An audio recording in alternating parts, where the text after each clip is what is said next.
What's up mga kabaro? Another day, another vlog. At ngayong umaga, medyo na-late ako ng gising. Mukhang napasarap ang tulog ko mga kabaro. Iba kasi pag dito ka na sa Pilipinas, wala ka nang iniisip na trabaho na gagawin pag gising mo. Kaya agad na akong bumaba para makapagpainit ng tubig at nang makakapi na tayo. Ang sarap talaga pag nasa bakasyon. Anumang oras gustuhin mong gumising sa umaga ay walang magagalit sa'yo. Yung tipong hawak mo na ang sarili mong oras at magagawa mo na ang lahat ng gusto mong gawin.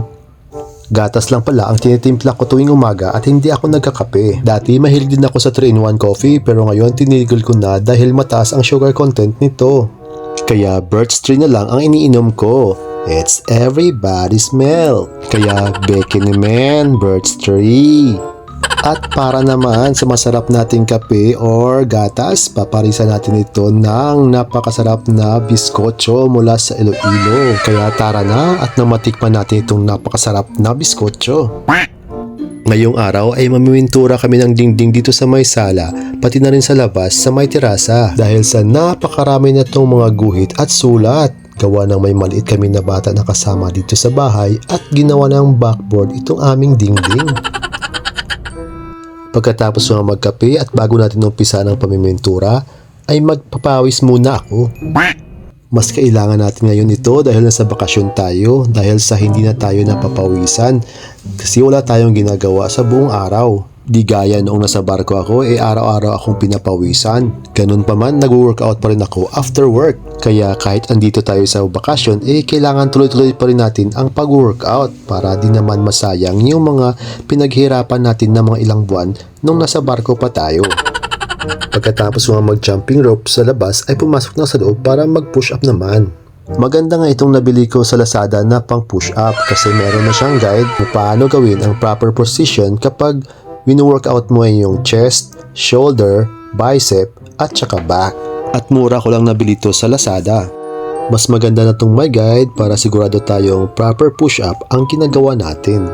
Kaya let's go! Umpisa natin mag-push up! Ngayong araw, triceps ang i-workout natin. Gawin natin itong 3 sets with 12 repetitions.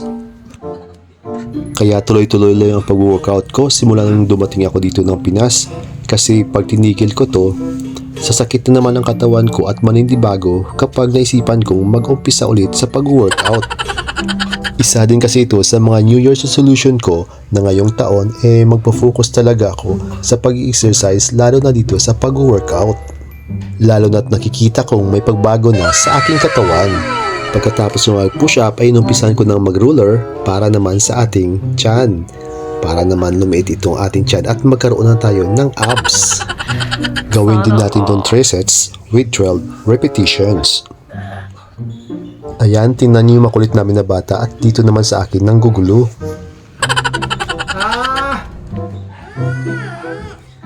Alis dyan!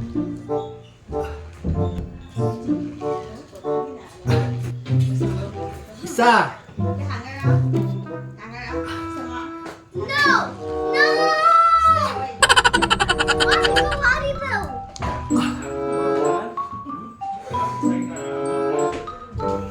So ayan, at tapos na ako sa aking pag-workout. Salamat at pinawisan na naman ako. At paglabas ko nga ay nag-uumpisa na palang magligpit sila ng mga gamit para makapag-umpisa na kami ng pamimintura.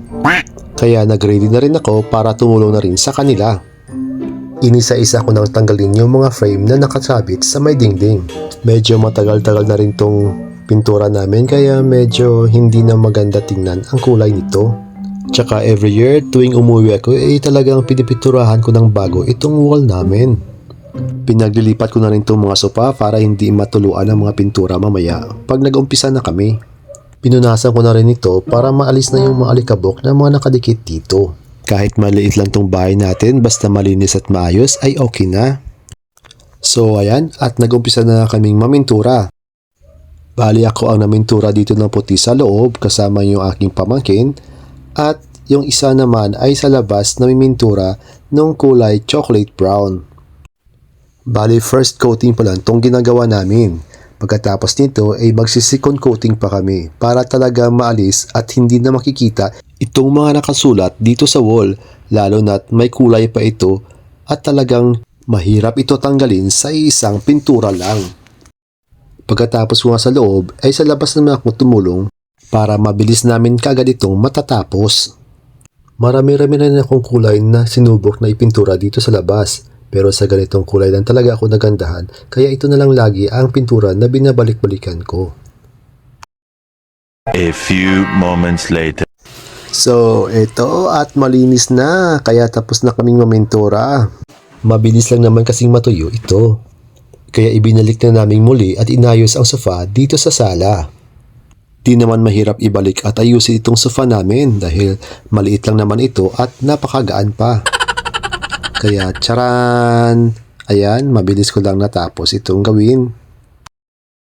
Pagkatapos kong ayusin ng sofa ay itong mga frames naman sa wall ang isinabit ko pabalik sa kanilang mga lagayan. Matagal-tagal na rin itong frame ko na to, simula pa to dito nung bagong lipat kami. Bahigit na 10 taon to dito na nakasabit. So ayan, okay na siguro yan. So ito na ang bagong itsura ng ating sala ngayon. Malinis na yung wall natin at maayos na rin yung ating sofa. Pati dito sa labas, ito na rin yung itsura niya. O diba, malinis na rin at maliwala sa mata kung titingnan. Sana. Kaya pwede na ulit tayong tumambay at mag-relax-relax dito habang nanonood ng telebisyon kasama itong makulit at napakagulong batang ito. Kaya hanggang dito na lang muna mga kabaro at napagod din ako sa ginawa namin ngayong araw. Sana hindi kayo magsasawang panoorin ang mga videos ko at patuloy yung suportahan ng aking Facebook page. Hanggang sa susunod nating paglalakbay, maraming salamat sa inyong panonood. See you in my next vlog. Bye!